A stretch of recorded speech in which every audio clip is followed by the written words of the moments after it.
Today's episode of the Counselling Tutor Podcast is sponsored by Web Healer. You're a counsellor in private practice and you need a website, or you've got an existing website which you need help with. Web Healer are offering Counselling Tutor Podcast listeners, that's you, £100 off the cost of a website design and build. Now, Web Healers specialise in websites for counsellors and psychotherapists. It's what they do. And the Web Healer team provide a completely non-technical, done-for-you solution, leaving you to focus your time on your clients. Operating for 20 years, Web Healer are a trusted resource amongst counsellors when it comes to getting your practice online. So get the package details and claim your £100 off coupon for your new website by going to counsellingtutor.com/website. That's counsellingtutor.com/website. Welcome to the Counselling Tutor Podcast, the must-listen-to podcast for students of counselling and psychotherapy. Here are your hosts, Rory Lees-Oakes and Ken Kelly. Hi, I'm Rory, and with me, as always, is Ken. How are you doing, Ken? Exceptionally well, Rory. Thank you so much for asking. And Rory and I both hope that you are well. You've joined us for the Counselling Tutor Podcast. You've caught us at episode 246. 3 stops on today's journey, starting off with theory and practice, where we take an element of theory and look at how that shows in the day-to-day practice of being a counsellor or psychotherapist. And today we're going to be looking at Petruska Clarkson's 5 relationship model. Excuse my pronunciation there, tripping over my tongue this morning. We then move on to practice partner, where we recognize that so many of us either full-time have a private practice that we run, or part-time we have a private practice we run, and we look at different elements of running, building, starting a private practice. And today we're looking at paid advertising. How can we generate inquiries by paying for that, and what does that look like? What are the different avenues available to us? And then we move on to practice matters, where we look at an element of practice, something that may show up in our therapy room that we will see. And today we have an interview with Dr. Dwight Turner. You met up with him, Rory, to speak about working with otherness. It's a really big topic. I like the wording of that, working with otherness. So that to come for you. But we're starting off with that theory in practice and Petruska Clarkson's 5 relationship model, Rory. Yes, and the reason that I brought this is because our Facebook group, and if you're not a member of our Facebook group, go to Facebook, type in Counselling Tutor. You'll let you in and you'll see thousands of like-minded people all really talking about the world of counselling and psychotherapy. There's tutors, there's students, there's qualified practitioners, there's a soup song of supervisors in there, and it's a really great conversation. So come in, join the party, pose your questions and join this really strong, supportive community. And one of the questions that gets asked time and time again is the topic of what's called transpersonal psychotherapy. And the person who really coined the phrase and who really wrote the book on transpersonal psychotherapy is a person called Petruska Clarkson. She was from South Africa. She wrote a book called A Therapeutic Relationship, which stands up, her theories stand up in the pantheon of relational theories alongside Carl Rogers' 6 necessary and sufficient conditions. And her idea is a very, very, very simple one. There are 5 elements to forming and sustaining and maintaining a therapeutic relationship. And she called this the 5 relationship model. And they're sometimes called phases. And what she said is if these 5 things were in place and used and received by the client, the relationship would be sometimes referred to as low gravity. It's very unlikely to fall over or blow over if there's any kind of emotional winds around. And she starts off by talking about the working alliance. Everyone knows that right at the beginning of any therapeutic relationship, you make a contract. And the working alliance is about the contract, making sure that both parties fully understand what the contract is, the times that you turn up, the duration of the therapy, how long the therapy is for, I guess in paid work, how much the fee is, when the fee will be paid. So right at the beginning, there is clarity, absolute clarity. And then she goes on to talk about, and we don't talk about this very often on the Counselling Tutor podcast, transference and counter-transference. And I think this is a really important element of a therapeutic relationship, because sometimes we are reminded, our clients remind us of relationships from the past, or they may look like someone from the past. And that brings up feelings and thoughts from the past, which we can project onto someone brand new.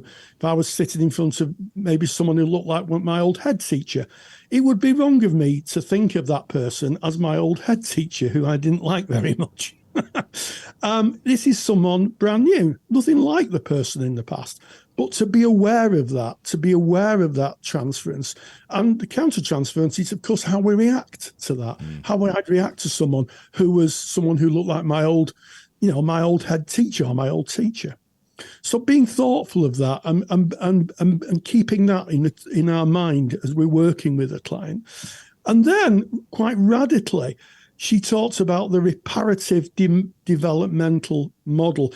And I know we've talked in the podcast quite often about the good enough other, the fact that the therapist provides a stabilizing, a solid base, sometimes referred to, as a solid base, or a consistent base.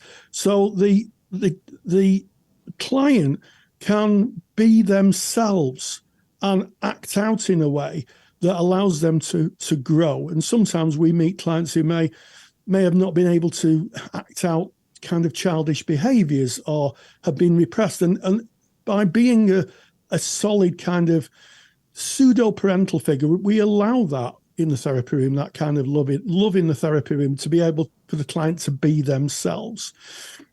She moves on to something called a person-to-person relationship. And what I like about this is this is very Rogerian. It's about congruence, it's about reality, it's about working as a genuine, real person within the relationship. And then finally, and this is the part I really love about this theory, the transpersonal relationship.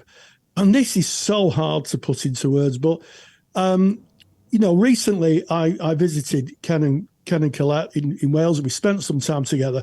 And for me, there was a real solid feeling of connection. It couldn't be something that was tangible or draw or write down, but that sense of knowing the other as a human being, of the values, of the understanding, of the connectedness. And that is the basis of the model. And the idea is that when we're working in therapy, we keep those in mind as different parts, because if one of them fails according to the theory, then the relationship may not be as stable. And I know there's a lot of people listening to this, Ken, who probably do person-centered therapy. But what I would do is I'd implore you to download the handout that comes with the podcast and have a look at it, because I think it's a good way of looking at relationships in general. And I think it does speak to personal development in a great way, Ken. Absolutely, Rory. And this section that we have here, theory to practice. So there's the theory, beautifully outlined. Go and get that handout, and you'll get that by going to counsellingtutor.com. Click on the podcast tab right at the top of the page. Make your way to 246. That's today's episode, and you'll be able to get the theory handout. So you'll have the theory in front of you. But what we're looking at here is, how does this theory show itself within our therapy room? And as I was listening to the theory, Rory, and you beautifully describing that, I am mindful that yes, that this is a specific theory that we're looking at, but it relates so much to person-centered and other theories as well. So we start off with that working alliance. So if I look to transactional analysis, that's going to be covering a working alliance. The contracting, so important there. If I look to person-centered, you're going to be contracting. If you're a CBT practitioner, you're going to be contract. You're going to be outlining outlying what is available and what is on offer. So we can easily map that domain. Transferential. Again, we look to transactional analysis, where we're going to be working with transference and counter-transference there. And this transferential element is interesting because often the very nature of transference and counter-transference is that it can be invisible. I think it's about personal development, Rory. You know, it's noticing what's going on within self. So you have a client, the client is presenting, they're saying something, and you're feeling a low level of irritation towards this client, you know, and we can easily just brush that away and let me just focus in on this client. But if we take note of that may be something that is transferential, and it's something that, of course, that we can take into our supervision if we're experiencing that transferential or counter-transference within the relationship. The reparative development needed relationship. This is, I really like it. It's that good enough other, as you say, Rory. And so often, you know, a client may have gone through life being let down by those closest, those that are supposedly there to support and love them. They can be let down by those people. And then you might see this showing itself in therapy, where they might say something, you know, like, you know, nobody's ever listened to me like this before. And that's being that good enough other. There you are seeing that in action within your therapy room. We show up as therapists professionally for the benefit of that client, and that's a rare and precious type of relationship. And sometimes the client may look at that as being an element of stability within their life. It can be an example of how people can be and can show up, and it may contradict what they feel. You know, all people are just out for themselves.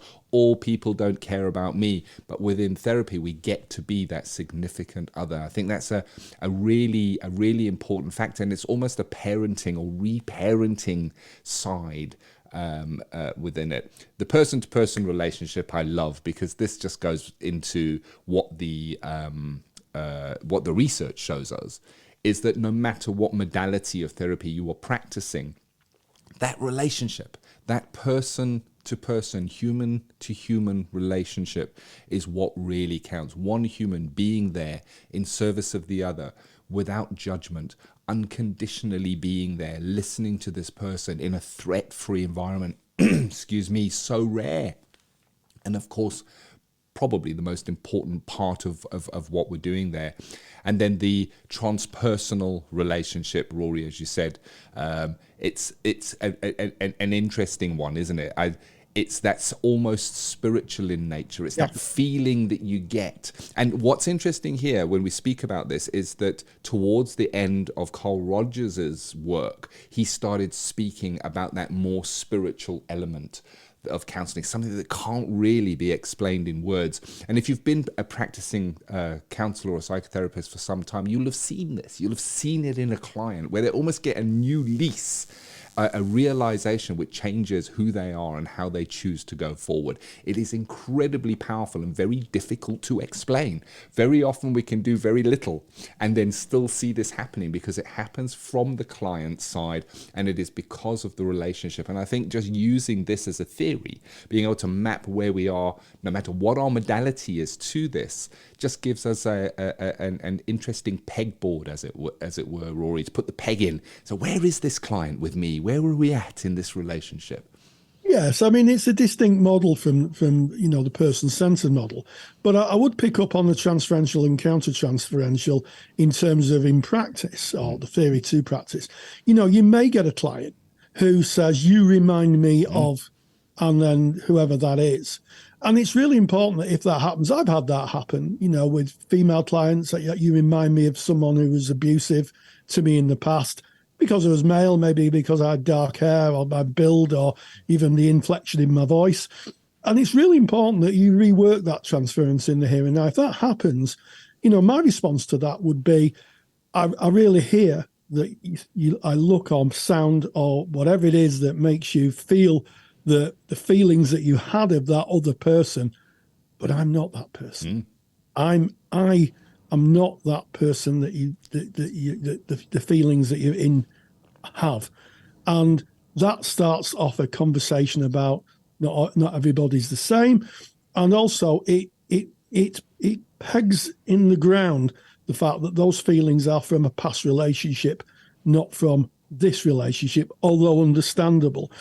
And in terms of the reparative developmentally needed relationship, that can be as simple as normalizing something. How many times have we, as therapists, listened to clients who've said, well, when this happened, I froze and I wish I'd have ran away, or I wish I'd put a fight up. And as a therapist will say, well, actually that, freezing is what majority of people do. That's how our mind reacts when we're using a little bit of trauma-informed information. We say that's quite normal, in inverted commas, for humans to do that.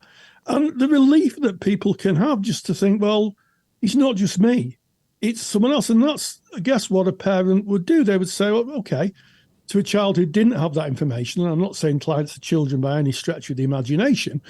However, it is about giving information and giving that stability. And, the person-to-person relationship is, as you said, the most important part. Building that relationship, seeing that person as an individual in their own right, and being curious, being, there and listening and trying to enter the frame of reference. And I guess the one that is an interesting one for me is the transpersonal relationship, this spiritual, and that's what comes up in supervision. A good supervisor would say, how do you feel about this client?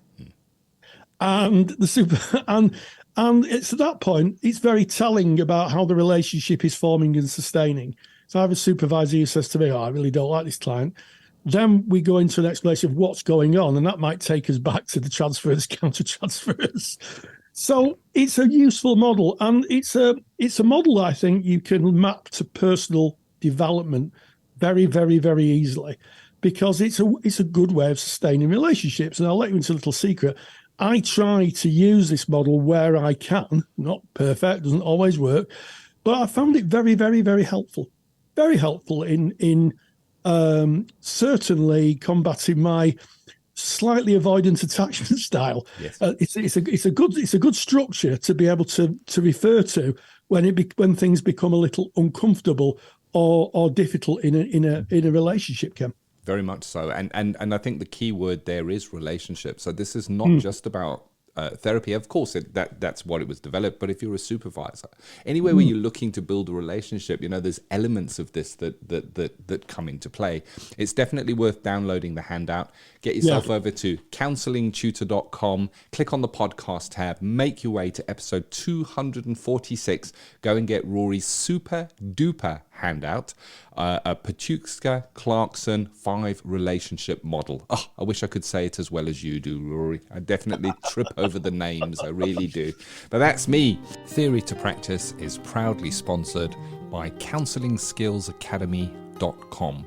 I'm Ken Kelly, and I've got a real burning passion for counselling skills. I've built training that takes the doubt out of using counselling skills. You get to see the counselling skills used in real live sessions by a qualified therapist. Full sessions, real material, real counselling skills. To find out more, go to CounsellingSkillsAcademy.com. Practice partner now, we're moving away from theory in practice into practice partner, where we recognize that specifically in today's day and age, more and more practitioners are turning to private practice, either part-time in private practice or full-time, or building a private practice over the years. And we like to touch on little elements of this because we know it's important to you. And today, the topic we're going to look at is paid for advertising, Rory.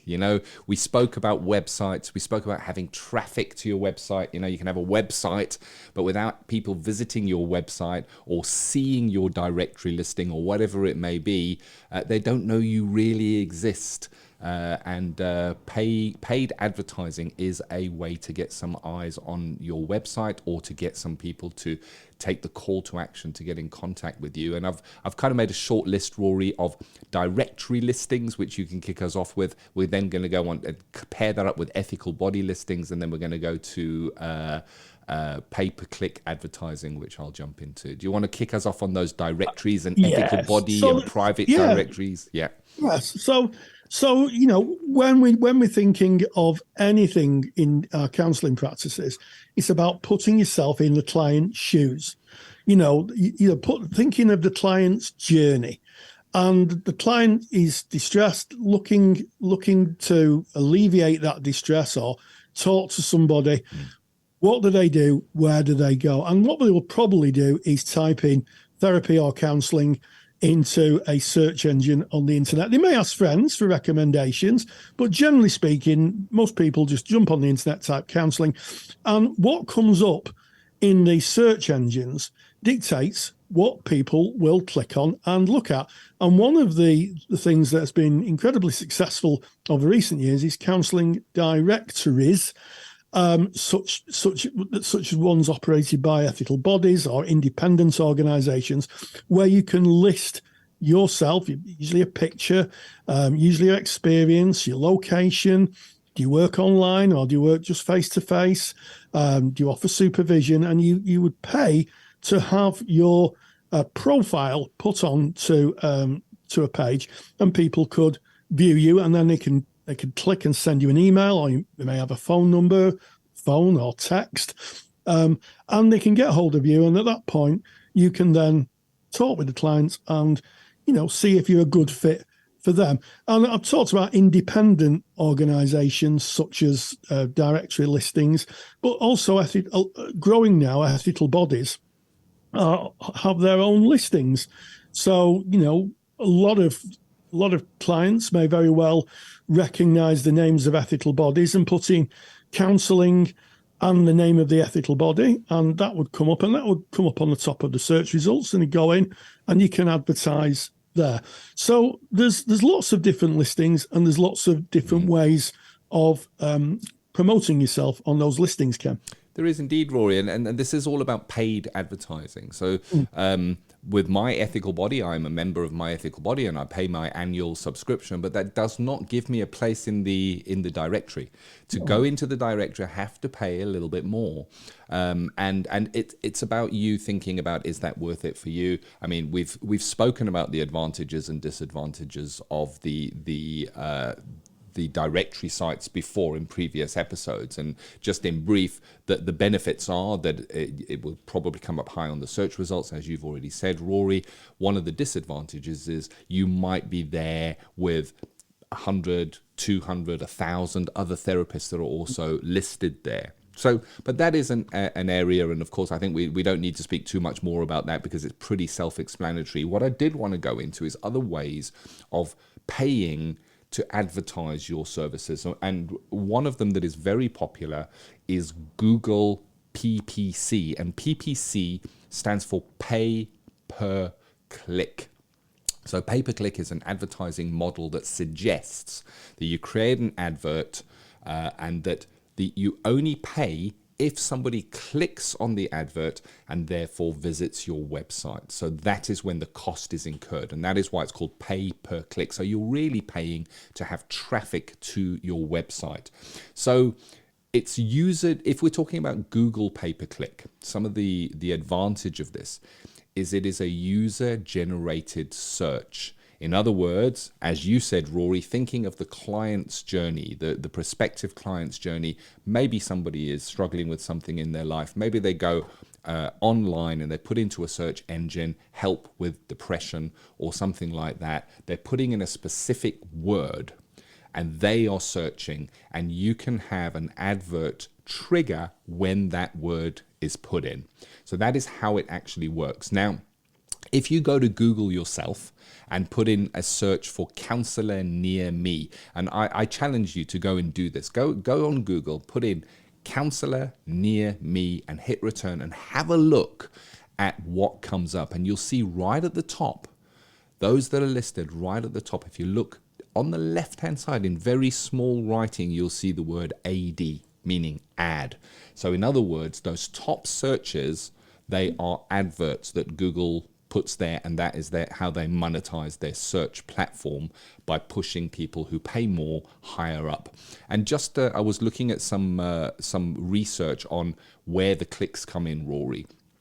If you are in position number 1 when that search is put in, you get 43.32% of the clicks. So 43% of people will click on that top ad. Second one is 37.36%. The third one down is 29%, and the fourth one down is 19%. So you can see how being higher, paying more, because that's the model, and I'll go into that in a moment, how it actually works. Paying more puts you higher up, and you therefore should get more traffic from that. It is keyword generated, meaning you get to say, I want it to trigger when somebody puts in counselor and maybe your area. So if I was in Warrington, I'd say counselor in Warrington, I want my advert to show. So you would say what the parameters are. They're called keywords that would trigger your ad. So there's the advantage, is that you can get seen. The advantage is it's pretty instant. So if you start an ads campaign and you pay your money, you're going to be there straight away pretty much. As soon as that's been set up, you'll start showing. So disadvantages of this Google pay-per-click advertising is you're competing against other businesses. That may be other therapists, but it may also be businesses related to counselling and psychotherapy. You mentioned, Rory, the directories. So yes, we do have ethical body directories, but there are also some private directories that just specialize in coming high in Google for counselors. And that may be a counseling directory or a directory suited towards your niche. And they may be using Google pay-per-click advertising. In fact, that challenge that I gave you of Counselling Near Me, I can almost bet you, and I don't do that a lot, Rory. I don't bet a lot. That when it returns its results, you're going to see a directory listed up there with ad next to it. Now, we would imagine that a directory maybe has hundreds, if not thousands, of therapists that are paying an annual fee, so they've got a big budget or a bigger budget than maybe an individual practitioner. Therefore, they can maybe pay a little bit more for an advert, which means they can outrank an individual practitioner. So competing with businesses that have bigger budget, such as directories or therapist client pairing apps. There's a big move at the moment for these apps. I'm not going to mention any names, but there's a few of them out there that will pair a therapist and a client together, and they usually target clients, and then they target the therapist separately and get them to it's like a listing, but it's, I guess, a little bit more sophisticated, and they also advertise on Google. And you also are competing against businesses who employ paid media agencies. So when the big businesses have got quite a bit of budget, they usually get specialist agencies to run their pay-per-click adverts for them. And the agencies obviously really know how to optimize those ads, and it can be quite a learning curve for us as individuals going in. Of course, we can go to an agency to run our ads for us, but they usually charge us a fee, and it's usually a percentage of spend that you need to put in on that. You can also burn through your budget pretty quickly with these pay-per-click adverts if you're not tracking, if it's not optimized well, and it needs really careful tracking to be effective. It is effective. It's very effective if you run it properly. Google does have free training on how to use their PPC adverts. There are many therapists that are getting good business through using pay-per-click adverts. And what I like about it, Rory, is that it is what's called non-disruptive. So disruptive is I'm on Facebook and an advert comes up and wants to pull me away from Facebook to show me something or sell me something. That's disruptive. I was busy just scrolling through Facebook. But if I go on Google and I type in a search and I get a result, that is not invasive. I'm actually asking. So that, I guess, is pay-per-click advertising, Rory. Yeah, and I think I'll pick up on the difference between invasive and non-invasive advertising, because I'm sure I'm not different to many other people who get maybe a little miffed when I'm scrolling through something, or even if I'm watching the TV and it's adverts have come on, because I'm being sold something I may not want. It's a passive thing, isn't it? And I saw an advert the other day for children's rusks. I have no need at 64 for children's rusks, I can assure you. They know you drink the tea, Rory. They're thinking about dipping it in the tea, I'm sure. Oh, that's purely for Garibaldi's. There are rules, Ken. And what's really interesting, of course, is it's a scattergun approach. They advertise to millions of people in the hope that the audience that they're after will be watching it. With non-disruptive or pay-per-click advertising, people are searching it. It's put in front of you, and I think there's something to be said for that. In that people will say, well, that's how a business may operate. A business may advertise themselves, but not kind of pester me. I don't know about you, Ken, but I don't like being pestered, as we say in North of England. So that is Google PPC. And I'm going to speak about Facebook, because Facebook, it is a disruptive advertisement. However, it can be effective as well. So I think it's worth speaking about Facebook.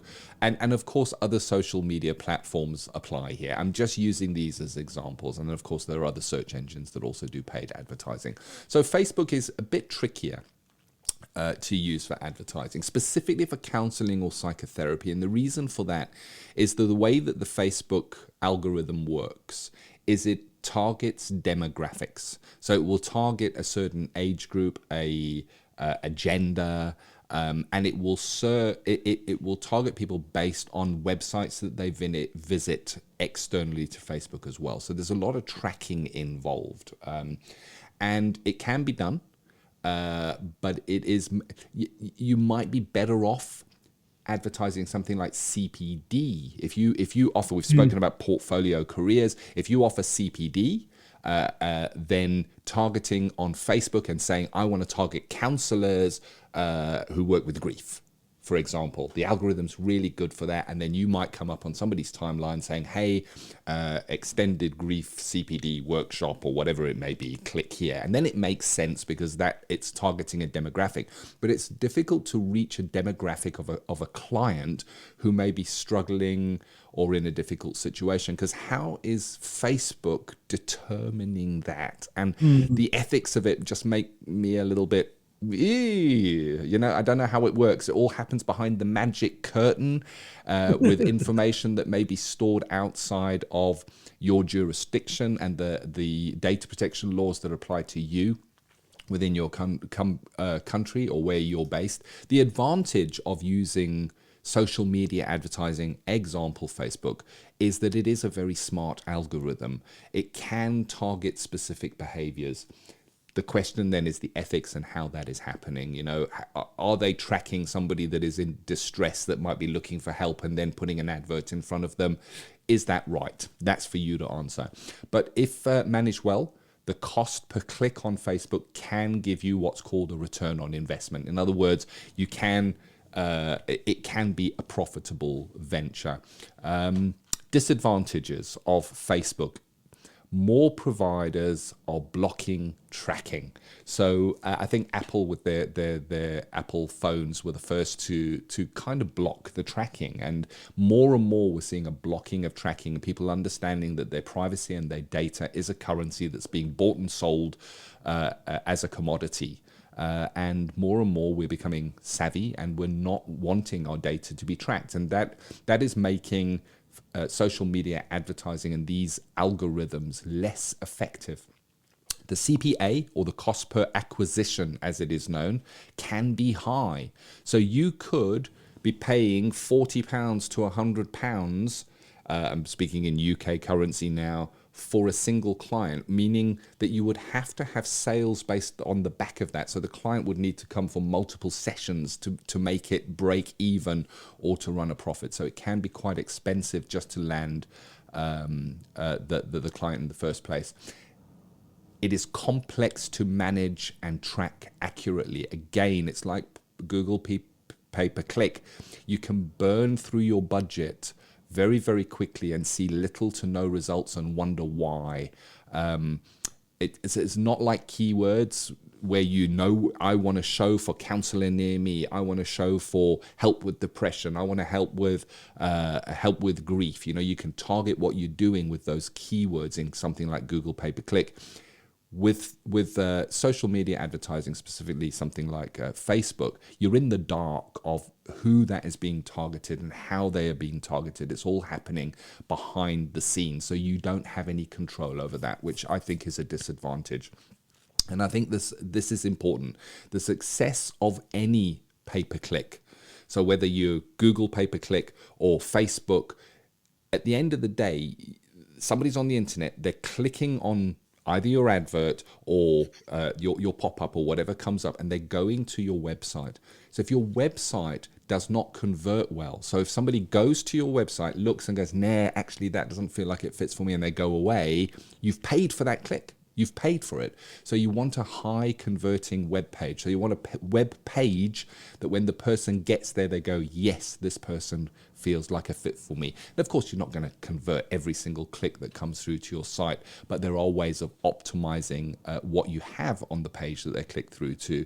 And we've spoken about that already in previous episodes where we speak about the messaging that you may put out, speaking from the client's frame of reference, not boasting about your qualifications, but more like recognizing where they may have come in for. So an example of that, if I put in help with depression into Google and an advert comes up that I'm struggling with depression, counseling for depression, I click on that and I come through to a website, I would want that website to continue that conversation, saying something like, if you're struggling with depression, it can be like this, and I recognize it can be like that and like this, and I've been working with depression for some time. So we would want a continuity in the conversation for that to be effective. How it works, you set a daily, weekly or monthly budget on both PPC and social media advertising, and then you say how much you're willing to pay if you're on Google.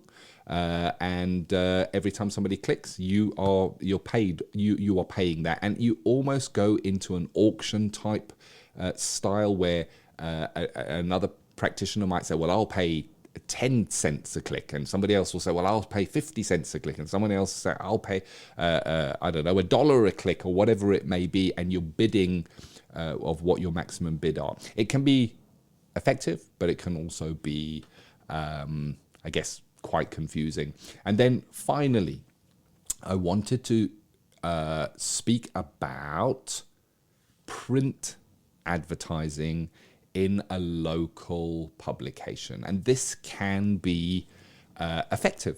So here I live in North Wales, and we have a little paper that comes out once a month, and it gets delivered through our letterbox. And when I lived in Warrington, we had a little paper that would come through our letterbox once a month. It was free, and within there you'll have local news. The mayor did this, or whatever happened in the town that month, and they make their money from advertisers, local advertisers. And I often would look in the local paper if I was looking for a plumber or an electrician, someone who is local to come and if I had a job for them. So putting a print advert in a local news circular. So the advantages are it goes out locally. Now that is good if you're looking to work face-to-face in the room. So it's going to be targeted to your geographic location. It's another advantage is it is a fixed cost, Rory. So it's not like the pay-per-click where you might be burning through money, not knowing how much and where and how to set a cap on it. There's no direct link to your bank account. They say it's this much to pay an advert. You give them the money and the money is paid and the advert goes in, which is reassuring in some ways, I guess.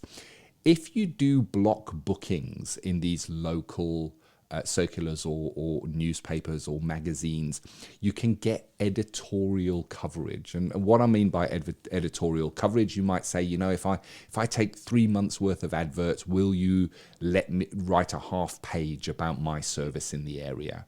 And you can speak about the people you help and the things that you deal with, and they would head it up. They're always looking for fillers to fill up interest stories, local counsellor, work specializing in blah, blah, blah, whatever it may be. So it's worth asking if you do advertising with a local. Another advantage is it puts your repeating message in front of prospective clients regularly. And it may be that they only glance that you're a therapist and that you're in the area and maybe some of the things you work with, and that sits in the subconscious. But then they might be at work and somebody will say, oh, I'm really struggling with X, Y, Z. And they may go, I'm sure I saw isn't there a therapist in the blah, blah, blah directory. So with regular advertising, being in front of people all the time, you can kind of get that playing out there. That repeating message in front of people can be really powerful. And it can also establish you as a local expert or specialist. You know, the fact that you're local, the fact that you're there regularly, the fact that you might have editorials from time to time, that creates something called brand awareness. You know, the big companies spend a lot of money on brand awareness, being seen a lot, being spoken about a lot, and being in the eyes of the customers a lot. And that can establish you in the perception of the readers of that magazine as the local specialist. And I do remember, Rory, in one of the Warrington papers, we used to advertise a different business in there, but there was a hypnotherapist that had a monthly column, and he would do a little bit of a motivational thing and a call to action at the end. And he was a regular advertiser in the magazine and had done a deal to do this regular column. And I tell you something, I certainly perceived him as the expert in my area. You know, why go look anywhere else? It was there all the time.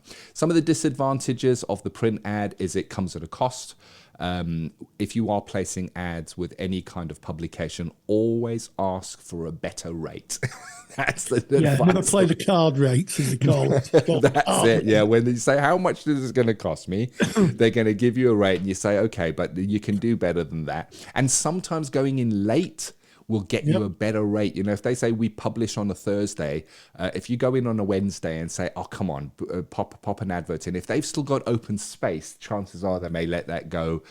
Here's all the sneaky tricks, Rory. They may let it go for less. And of course, if you book more months, you get a better rate as well. The placement of the advert may be poor and get few eyes. So if you look through those local mags, be mindful of where your advert shows up, specifically if you're advertising regularly. You know, if you feel that you're across from something that's very distracting, a big full color, full page, and you're on the left-hand side in a little block there, you might want to ask for a more preferential placement of your advert. And I think the final disadvantage I want to call for here, Rory, is that print to web conversions are low. So if you're on the website, if I'm on Google and I type something in and a website comes up, whether it's an advert or a organic listing, and I click on it and I'm going to go through there, I'm instantly on that website. I don't have to go anywhere else. I'm on the same medium. But if I'm reading a magazine or I'm reading a local circular, and then it asks me to go to http://www.idocounselingforyou.com/working with depression, it becomes a very difficult call to action. It really does. So what works well with print is having a telephone number, a dedicated phone. We spoke in our last episode, I think, about leaving a message on your phone if you're not there to pick that up. And there's just some thoughts on paid advertising. Any final thoughts on that, Rory? Yeah, I mean, I think it's such a kind of mixed economy, advertising in general. Anybody who runs a business will know that it's a real mixed economy. And I think that it's really important that if you're running your own private practice, think about how much bang you're getting for your buck. Yep. So please measure results. So that is absolutely important. You know, have a spreadsheet, and when you get an inquiry, just ask, you know, where did you see me? And just mark it on your spreadsheet. And at the end of the month, you can see where your money's best spent. And then you can think about, well, I may be able to do some more advertising on that medium, or maybe mediums like it. So, don't spend money on advertising without having some form of measurement. It would be my plea. Yeah. I think it's a good indication for any time you spend some money. You need to get a bang for your buck. Yeah. I like it. Well, it becomes more and more that way, Rory, as the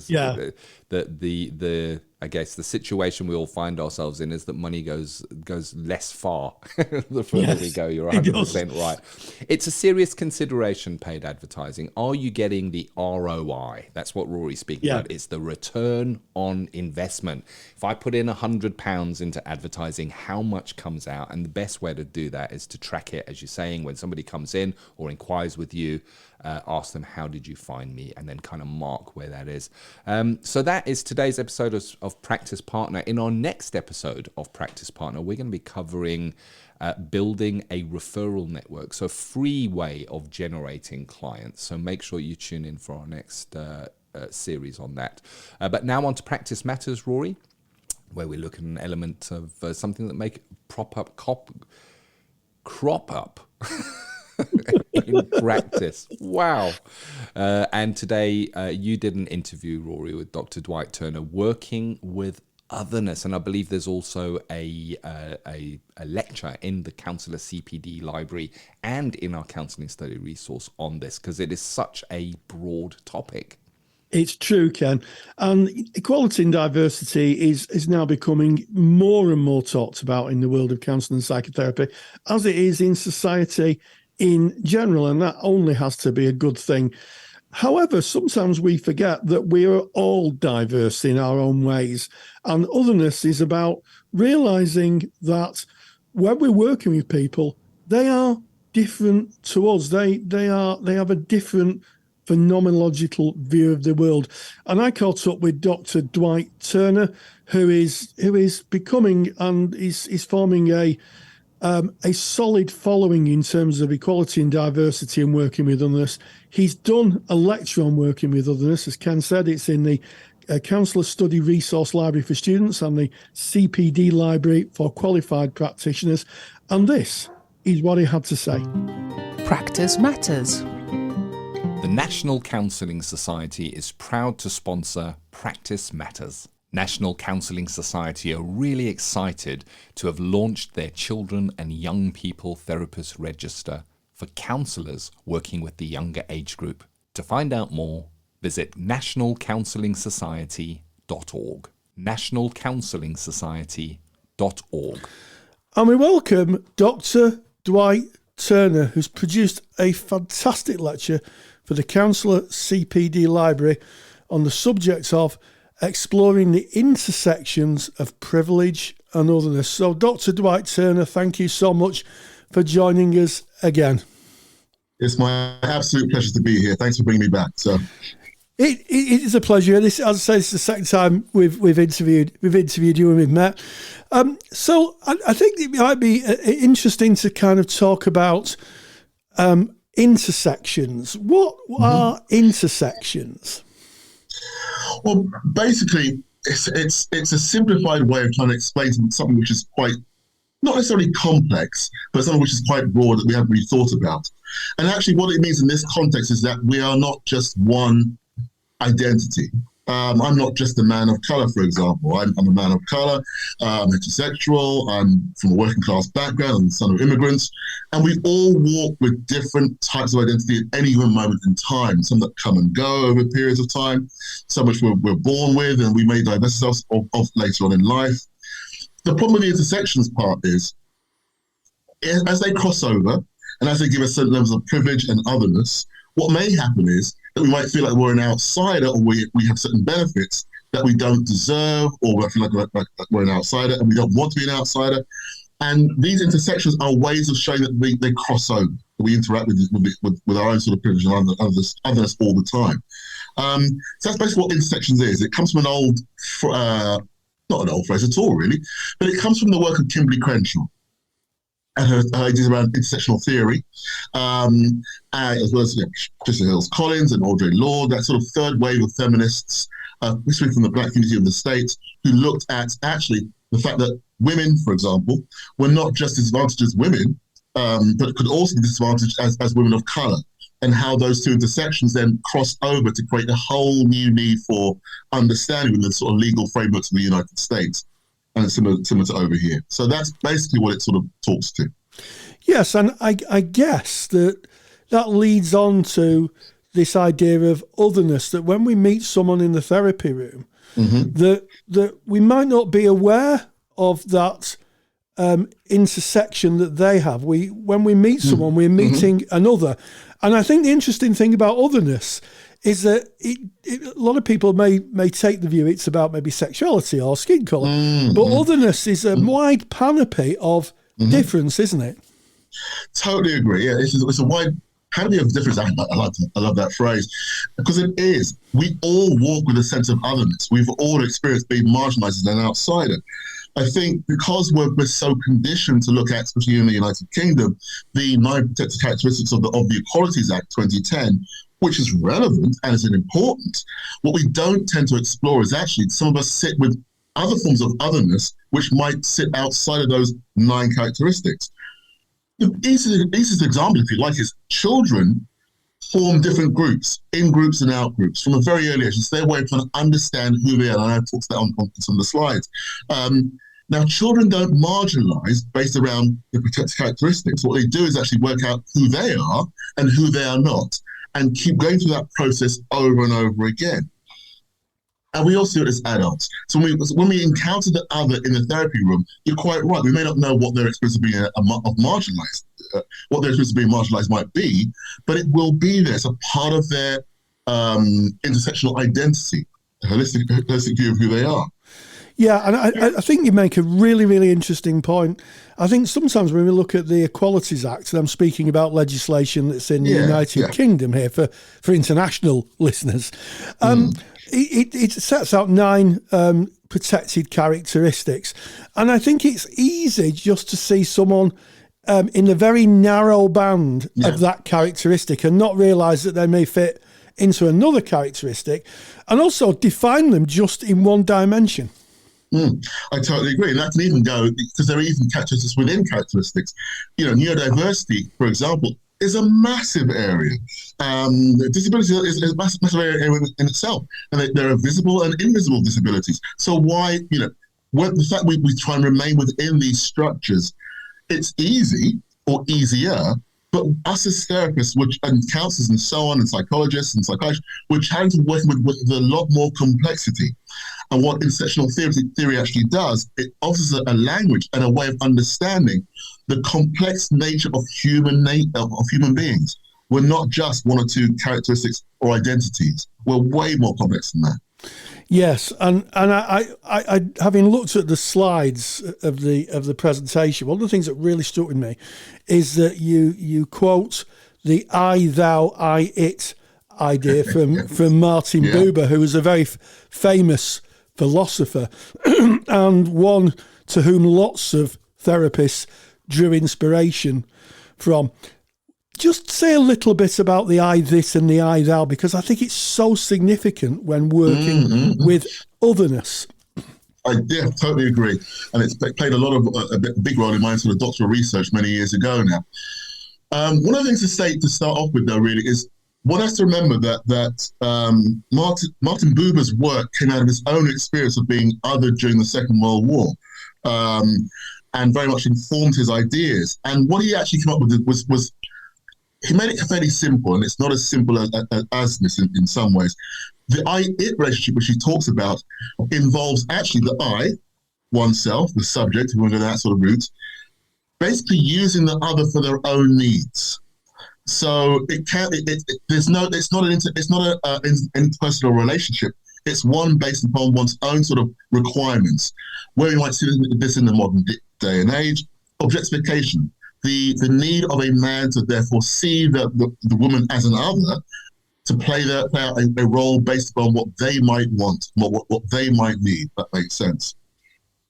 That's very different to an I-thou relationship, where there's more of a relationship, interpersonal. It's more about, okay, where are we going together on this journey to co-create something? And that's a very different space. And often as therapists in the therapeutic space, what we can do is we can build up, we can reside behind theories and ideas about how we view the other person, pathologizing, you might pathologize perhaps, but we don't mean to. That can be very much an I-it relationship, as opposed to perhaps a more person-centered or humanistic way of exploring the relationship, whereby I'm going with a sense of curiosity about who the other person is, whilst also realizing that I'm going to be changed by that experience. That makes sense. It changes the power dynamic based within that sort of environment. Yeah, I mean, absolutely. I mean, I think in any therapy, and indeed I think in any relationship, finding out who the other is and their uniqueness and their experience of what makes them them is the foundation of a relationship building.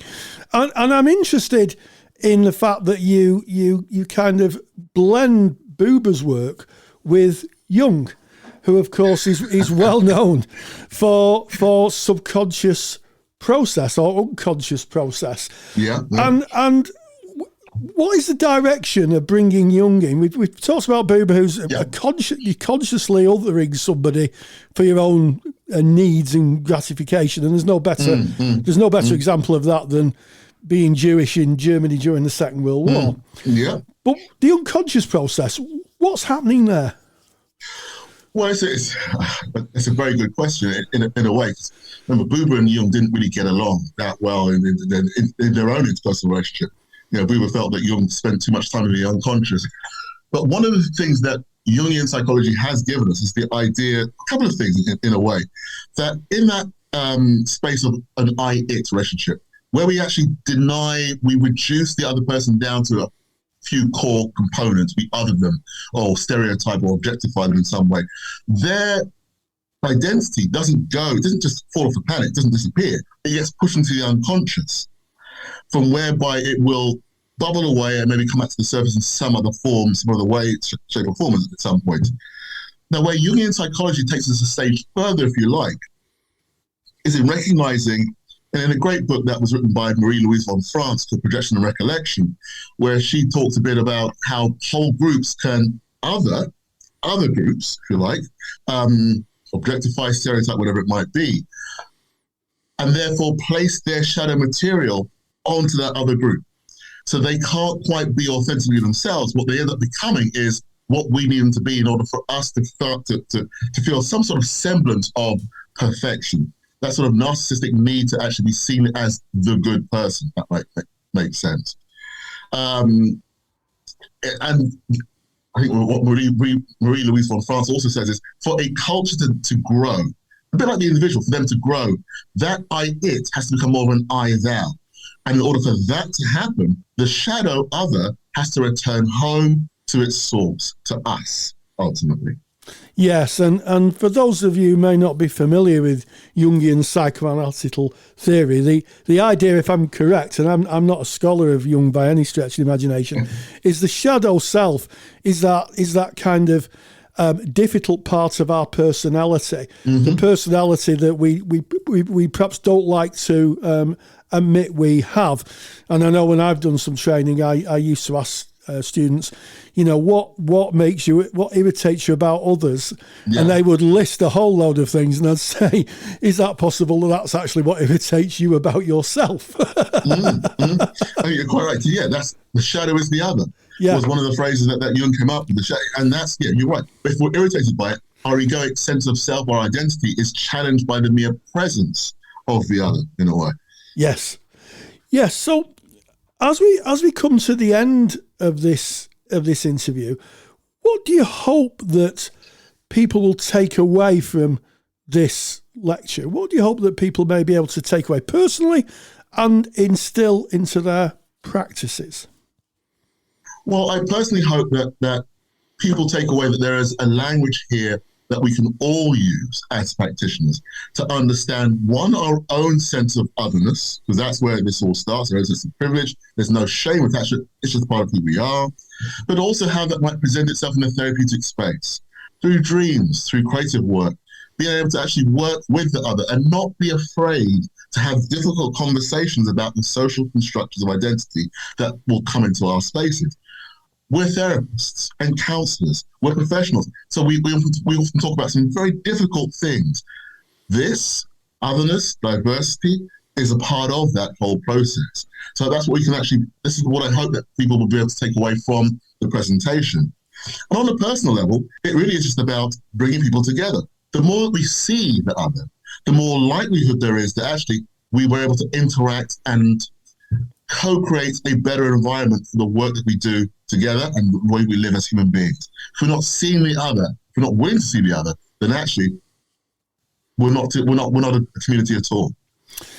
Well, exploring the intersections of privilege and otherness is in the CPD library and available for you to watch. And as always, Dr. Dwight Turner, thank you so much for joining us. Big thank you to Dr. Dwight Turner. Big thank you to you, Rory, for hosting that interview. And of course, if you would like to see the entire lecture of Dr. Dwight Turner, you can get that if you're a qualified practitioner by logging into the Counselor CPD library. If you're still a student, we've made it available for you as well, and you can get that in the Counselor Study Resource. If you're not a member of the CPD library or the Counselor CPD or Counselor Study Resource, make your way to counsellingtutor.com. All the information is right there on the home page. And this has been episode 246 of the Counselling Tutor Podcast.